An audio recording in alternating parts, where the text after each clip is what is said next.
Дичь-бурич, здравствуйте! Продолжаем знакомиться с вами с падежами удмуртского языка.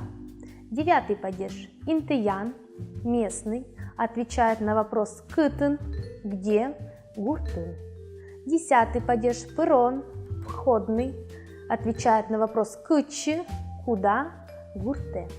11 падеж – потон, исходный, отвечает на вопрос «кытыш», «откуда», «гуртыш». 12 падеж – кошкон, отдалительный, отвечает на вопрос «кытыщен», «откуда», «гуртыщен». 13 падеж – орчон, переходный, отвечает на вопрос «кыты», «где», «гуртеты».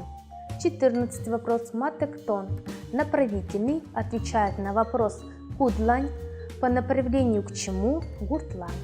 И 15 падеж – вон, предельный, отвечает на вопрос «кычёщ», «докуда», «гуртощ».